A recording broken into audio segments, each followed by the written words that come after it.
What if an alien escaped from Area 51, began to just walk through this country trying to figure out what we were all about? He'd have a job in front of him, wouldn't he? And in particular, I wonder what would happen if an alien had to report back to other life forms what love is. You talk about a word that is so, in one sense, full of meaning, but yet so used, it seems so meaningless. This would be a real challenge for an alien, wouldn't it? And listen, and our music through the years wouldn't be a bit of help to that alien. You know what I'm talking about? I just went back this week and I said, let's reach back to some of the older love songs, because I know, people in the modern day, Taylor Swift, they write great love songs and stuff like that. But I mean, back in the olden days, right? I just went back and grabbed some lyrics to maybe help us grab onto what love is. So here's one. It went like this. I want you. I need you. Do you know it? But there ain't no way that I'm ever going to love you. But don't be sad. Why? 2 out of 3 ain't bad. Thank you to all the old folk in the room who knew the lyric. All right. Now look. Yeah, think about that lyric for a minute. That song was sung by a guy named Meatloaf. I think we should rename him Meathead. That is the stupidest thought I have ever heard in all my life. You know, is that what love is? All right, so then I got this one. Okay, we're going into the realms of country music where they write great music, all right? Sometimes it's not easy to find a song on love instead of alcohol, but there are some. And so here we go. This says, I'll let you hold me tight if it was only right, but your heart's not in it. And I can't take your body if your heart's not in it. That's the grossest thought I've ever heard. Oh my goodness, it was done by Jamie Fricky. It should be Jamie Freaky. That's just creepy stuff. Well, how do you know whether or not their heart's in it? I guess it's cold. I don't know, but that's just, all right. So one more. You ready for this? Now here was a great one that some of you knew. All right. Every breath you take, every move you make, every bond you break, every step you take, I'll be watching you. Do you know who did that song? A group called The Police. If you ask me if someone says that to you, call the police. Because that's called being a creeper, a stalker, or you pick the word, all right? So we were just no help looking at songs to figure out love. I'm not sure it'd be help listening to our vernacular to figure out love, because some of you men, within an hour's time, can expound how much you love pizza and how much you love your wife, and that's just whacked. I don't even know where to go with that. How do you say those are in any way equal, or how do we get on this whole love?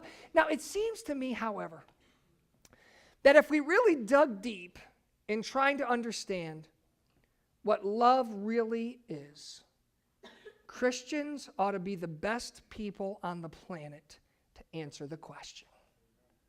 Thank you for that, amen. Christians ought to be the best people on the planet to answer the question, what is love? Well, why do you say that? Because God's word that we've built our life upon is God's great love letter to us. From chapter 1 to chapter last is the story of God working to establish and maintain and grow relationship with us because he loves us. Now, on top of that, if you think because we're a people of the Word, we ought to understand love, I need you to know something. The book of 1 John, this letter, has the word love in it more times per capita, per word, than any other book in the entire Bible. And on top of that, the passage that Pastor Shane read for us today uses love more than any other passage. 36 times the word love is used in 1 John, and 12 of them are in just the 6 verses we read today. This is the loveliest passage in the whole Bible.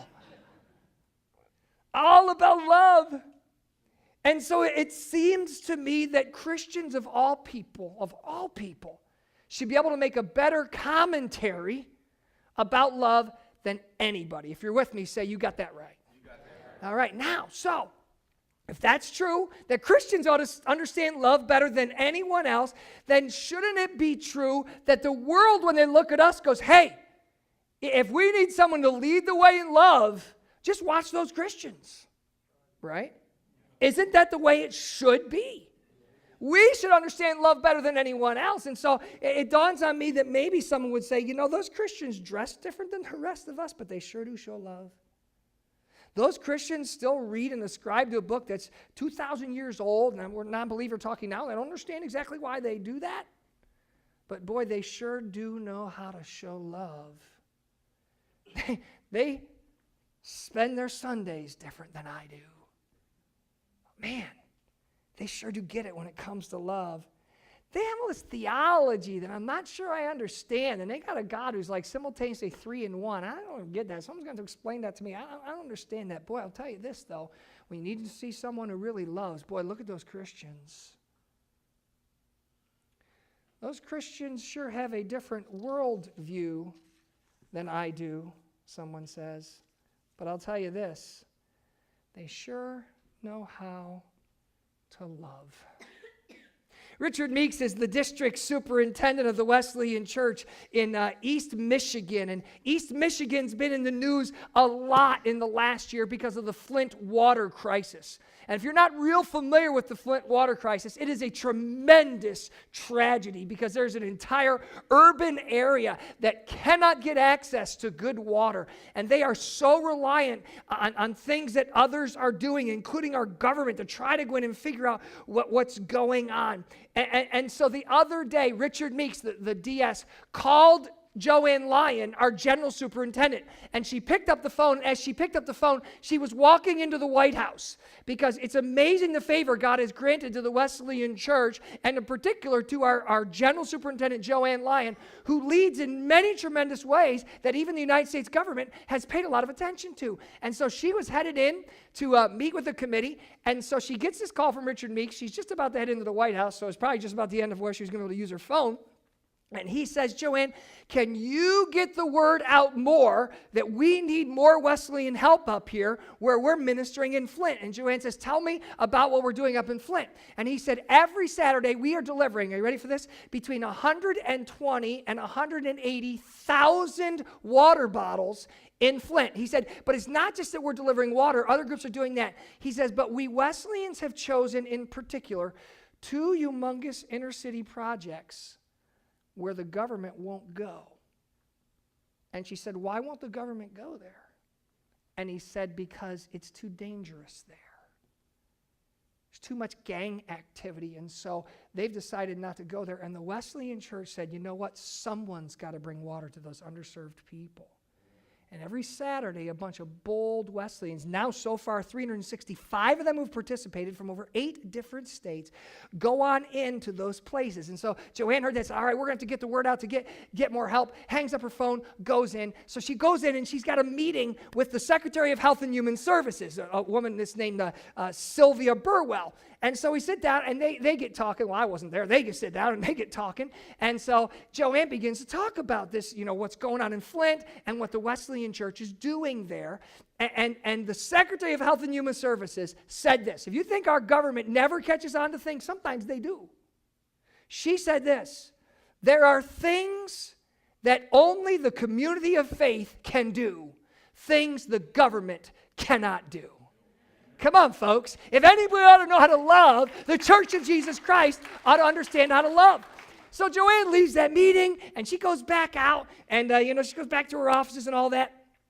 And she eventually gets in touch again with Sylvia Burwell, and she says, you're not going to believe this. She says, I actually heard from a congressman this week. And the congressman was commenting, again, on what the Wesleyan Church is doing up there in Flint. And Joanne said, well, I wonder where he would have heard about it. Are you ready for this?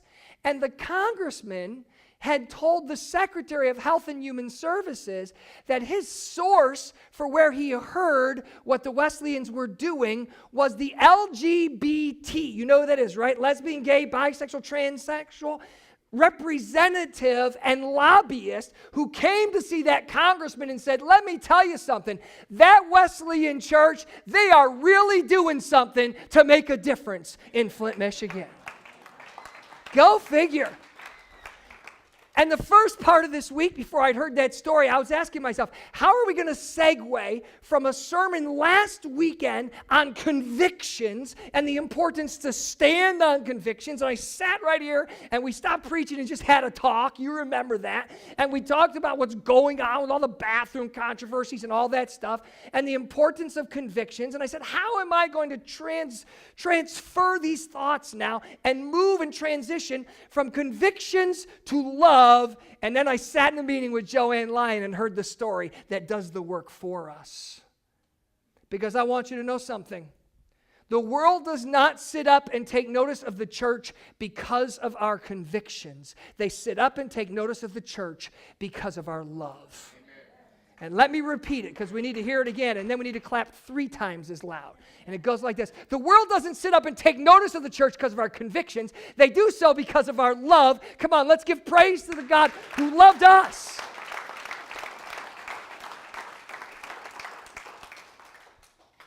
And so John comes to us in the loveliest passage of the whole Bible, and he wants to teach us what it really means to love. And so he begins by this concept. Understand, children of God, that God has taken the initiative to love you. God has taken the initiative to love you. He went first. How does he say it? We love because he first loved us. Say that with me. We love because he first loved us. Now, you know what? Some of us may read that as if to say, we ought to love because he first loved us. And maybe that's one way to think about it is, he's done it, we should do it. But, I think there's a better way to understand that when we understand human nature, and it's this. We can love because he first loved us. If you ever want to talk to someone who's very confused about what love is or how to love, find someone who's never been loved well. Find someone who in their own life has never known or experienced love. And you will find someone who's very confused about how to show or express love. Unloved people have a hard time loving people. Wounded people wound people. Hurt people hurt people. Those who have not experienced love misinterpret what love is, end up chasing lust or obsession or even hatred in the name of love. How different for those who have been loved well, who have no reason to say, I can't love. No, we can love because he first loved us. We have a clue at what love really is because God has expressed it to us. He poured out that love to us on a cross. He died for us. He went first. He said, I'm not going to tell you to love. I'm going to show you what love is so that you can love. How has God loved you? Well, I bet if you've come to understand his love, you've understood that his love is a forgiving love. You've discovered his love as an unconditional love. We've discovered his love as a generous love. His love is a patient love. His love is a go the extra mile kind of love. And we say, Pastor Todd, it's a big deal, and it's not an easy pull to be forgiving and to love unconditionally and to be generous and to be patient and to go the extra mile. You're right, it's not an easy pull. Just ask Jesus. He bled out for us while doing that first. And so we can love because God has taken the initiative to love us. Here's the second thing. We must not be afraid to love others. Since God's loved us that way, can we be bold enough? Can we be risky enough? Can we stick our neck out enough to love others? John says it this way. There is no fear in love, but perfect love drives out fear. I think it would be legitimate to say that the opposite of love is hate. But sometimes there's more than one opposite to words. And in this passage, the opposite of love is fear. John says fear will overtake love. But he says once you've known perfect love, let it drive out fear. You see, out of fear can grow separation and distrust and prejudice and hatred and disinterest, all because we say, I don't know if I dare be that kind. I don't know if I dare put myself out there. I don't know if I dare be the one who initiates this conversation that needs to be had. Or if I really step out and be generous, maybe they'll waste what I do. But you see, love has to always go beyond. The maker of this world was also the lover of this world. The perfect holy God of heaven could have simply made this world, and once we messed it up, he didn't mess it up. Once we messed it up, he could have said, oh well, you know what? Righteousness, judgment, it's all fair. I'll weigh you in the scales. You'll be found wanting, and you die. Eternal death, you die. And God didn't owe us anything beyond that. God didn't have to do anything beyond that. God could have simply said, I'm righteous, I'm holy, I'm just, I'm the perfect judge, I win, you lose. Not one of us could have griped about it. But love goes the extra mile. Love takes the extra step. And God said, I will be more than just justice and righteousness and judgment. I will be sacrificial. I will give my life because I love you. Because I love you. When was the last time your love was sacrificial? When was the last time we took risks? When was the last time we gave without the thought of getting back? When was the last time we said, you know what? I'm just going to go out and bust my back for them. I'm going to go out and give my all for them. I'm going to go the extra step. I'm going to drain out the account a little more than I'm comfortable with because my heart is just burdened and it's moved. Because sometimes to really love, you just got to go the extra mile. You can't measure it out. You can't measure it out. We understand this with people in our lives that are easier to love, people that we're close to. We'll go out to a fancy dinner with someone we love, and we'll spend more than two people ought to spend on one meal. Man, if you ever stop and do the logic sometimes on eating out, whoo, we get upset in the grocery store because, a box of good cereal. You know what I mean by good, right?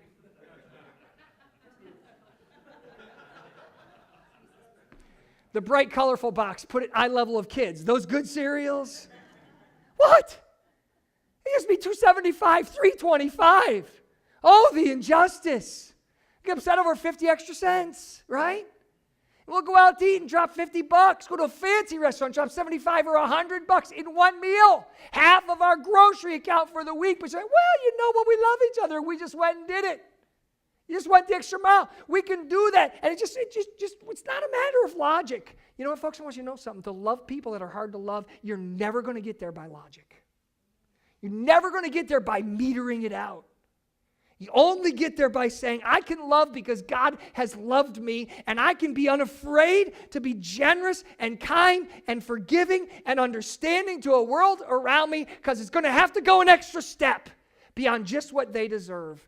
And I bet every single one of us can think of some moment in life when someone went a step beyond what we deserved and were good to us even though we didn't deserve it. I usually get that weekly from someone who cares about me. Here's the third one. It's the last one and we'll go on our way. We can't separate loving God from loving people.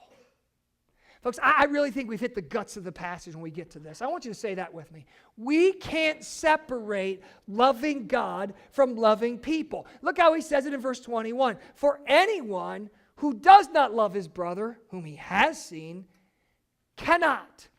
What's the word? Cannot. He doesn't say might not. It'll be difficult to, probably won't. He says, anyone who does not love his brother whom he has seen cannot love God whom he has not seen. And you say, I don't get that. Yes, you do. Yes, you do. You get it because you understand the value of children. You want to do a great job loving God? Love his children. I tell you. There is something that goes on in life to you sometimes that bothers you more than it bothers me. If someone mistreats your children, that bothers you more than it bothers me. Now, stop for a minute before you get mad at me and just think about it for a minute. If someone's bullying your child at school, and you come to me, you say, Pastor Todd, my child is being bullied at school. That is going to concern me. That's going to upset me. Your child should not be bullied. I don't want your child to be bullied. I love your child and I care about your child. And so what do? I'll pray with you. We'll talk about what you might do. We may even have to together work through what's the appropriate way to respond. I may have to help you find the right authorities to go to because maybe between the two of us, we got to figure it all out. But you come to me and you say, my child's being bullied. Can I tell you something? You will lose more sleep over it than I will. Come on, just being honest. If my child was being bullied, you would care. But it may not keep you from sleeping night after night after night. But when your child's being bullied, what happens then? Oh, look out. You go mama bear, right? What? My child? I understand that well. When Tori was, I don't know, maybe 7 or 8 years old, she was into gymnastics. And I mean, she was just this adorable little girl. To this day, Tori still says she just loves everybody. It's hard to find anybody that Tori can't like or love. It's just how she is. And so we didn't really have any gymnastics groups up anywhere close to where we lived in Delaware. So we had to actually drive about 25, 30 minutes into Salisbury, Maryland, and got her into this little gymnastics club. It wasn't really a team. It was more gymnastics training or whatever. She just loved gymnastics. And so my wife would inevitably be the one who took her because the class was at like 3:30 or 4, and I'd still be at work, and so she inevitably would take her. And after the first few times, my wife would come home frustrated. And I would notice, I said, honey, what's going on? And she said, those other girls really treat Tori poorly. You know what I said? I said, honey, you're just being a little mama bear here. I'm sure it's not like you say. She says, no, I'm not kidding you. I've been watching. It's bad. They disregard her. They leave her out. They're not kind to her. No one even pays any attention to her. I said, honey, I really think you're probably just a little too worked up. So finally, after about 3 weeks of this, she said, you're taking her next week. No problem, honey. I'll go down and get this straight. So I took her. Now, this gymnastics place, you drop your kid off. They get in all their whatever they wear, the tights and all this stuff, and then they go out and start to stretch. And then they had a place where you could go upstairs and this overlook and glass, so you couldn't hear very well what was going on, but you could look down and watch what they were doing. And so I went up to the overlook. There's a bunch of other parents up there. And so I'm standing in the glass, and I'm watching them do their little things. And so one of the first things they did is they went over and they had this trampoline, this rectangular trampoline where they were teaching the kids how to do certain kind of flips. And you could hear just enough. They heard the teacher say, okay, here's what we're going to do. I'm going to teach you something new, and someone's going to come in and try it a couple times, and then after you've tried it, I'll say get off, and then you're going to go over and you're going to slap hands with somebody else, and that means they get to come out and try it, and after they do it, they slap hands with someone else. So have you ever seen 7 or 8 year old girls? I mean, the first girl will do it, and then she's coming off. Every little girl, what do? Oh. They put their hand up, they slapped. And so I watched the first time. There's about 8 of them. First girl gets up. The coach teaches her. She does it. And then she's coming off. All the girls, and she slaps some other girl's hand. And that girl goes off, and every time, slapping hand. And I'm watching. 5 girls have done it. 6 girls have done it. 7 girls have done it. And there's one little girl still going, oh. It's my little girl. I'm like, well, that stuff happens first time. So Tori gets to try it.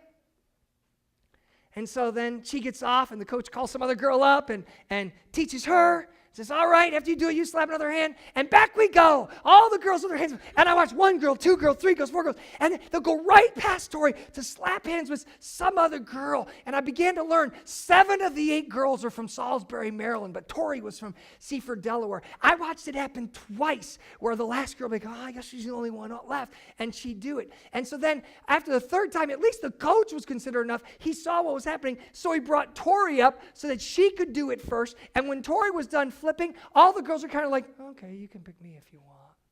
No one cared if Tori slapped their hands. Do you know how mad I was? I was ready to go Rambo on a bunch of 8-year-old girls. They didn't deserve to live. I mean, it was terrible. I was so mad. I came home and said to my wife, how can you put up with that? This is ridiculous. They need to shut that whole operation down. Let's burn it to the ground. It's horrible. I don't know what it feels like to be Mama Bear, but Papa Bear wasn't fun at all. And here's the thing. Do you think I would have felt better if those people just kept mistreating my children, if they'd come up and had been nice to me? Or had said nice things about me?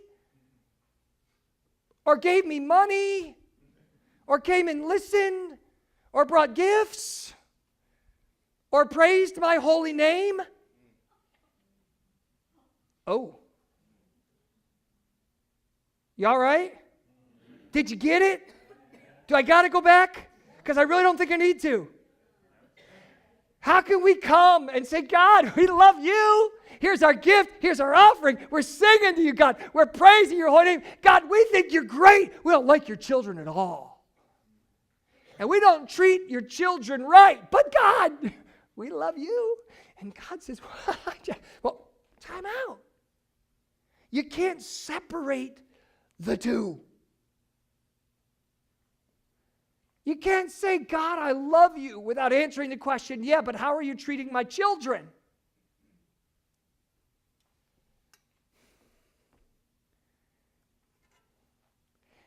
Jesus said that the greatest commandment is this.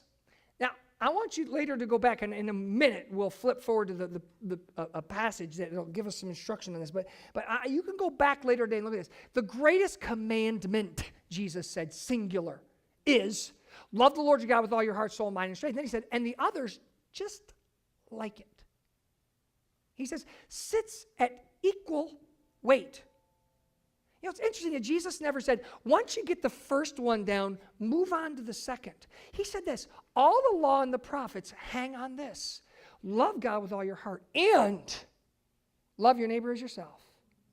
In fact, if you're curious, if you look at the 10 Commandments, 4 of them are about relationship with God and 6 of them are about relationship with people. And when all the law and the prophets hang on this, what that means is in balance to really understand what it means to serve God, we can sing all the praise we want. We can purify our lives to where we're not going to porno websites and we're not saying bad words and we're figuring out how to tithe and we're doing all this personal stuff between us and God. But you see what? You have never gotten to the place where all the law and the prophets are hanging on what in reality is your life in obedience to God until you love his children as much as you love him. Amen. Now, if you don't think I'm preaching a conviction upon myself today, God help us. Because here's the problem, and we'll take this to close. I think the problem is even believers who are working at this view loving God and loving people separately. I love God and I love people. But look at the point. You can't, what's the third word? Separate loving God from loving people. I honestly believe that people with good intentions say, I got 2 jobs. I got to love God and I got to love people. But I think Jesus wants us to understand loving people is a form of loving God. I want us to go out of 1 John to Matthew for a minute. And I want to real quick tell you the story that Jesus tells that backs this up, and then we'll show you the screen. And it goes like this. Jesus says, in the end of all things, God's going to separate us out into 2 groups. Kind of like a shepherd separates out sheep and goats. And he says this to the group that he commends. He says, you know what? I want you to come in. Good job. Enter into the rest that I have for you. Because I want you to know something. The reason I'm so happy with you is I was hungry and you fed me, and I was sick and you took care of me, and I was in prison and you visited me, and I didn't have enough warm clothes and you gave me blankets and warm clothes. I mean, thanks. Come on in. You're the kind of people that want to be with me, and I want to be with you. And look how the righteous, good people, responded, the righteous will answer him, Lord, when did we see, what's the next word? You. Lord, when did we see you hungry and feed you? Or thirsty and give something to drink? Stick with me. When did we see a stranger and invite? Or needing clothes and clothe? When did we see sick or in prison and go to visit? Here's what I say. God, we know it's important to do these things. We understand that. They did understand that. Jesus said they got that. These people loved God. They got that it was important to do these things because they did go to the sick and the imprisoned and the hungry and the poor. They did that.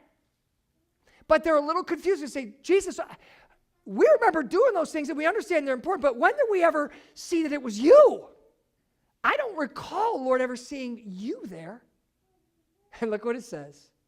The king will reply, I tell you the truth, whatever you did for one of the least of these brothers of mine, you did for me. Did you get it? Jesus said, you didn't realize it, but you've never better seen me than when you saw my children and did for them. You might think we best see God in a worship service. You might think we best see God in a great Bible study when a new truth comes to us. But Jesus says, I want you to see me when you see them. And I want to give you a sentence to close that never crossed my mind until this week preparing. And it's this. For years, I've heard preachers say, when people look at you, they should see Christ. And that's true. And I understand how that's meant. But in a very different way, but equally true, when we look at people, we should see Christ. We should love them. We should find a way. So those two commands, love God and love people, they're two sides of just one coin. And one can't happen without the other. So says John to people who are walking in the light. And that's why in another place he said, by this all people will know that you are my disciples, if you have love for one another. Would you bow your head with me today?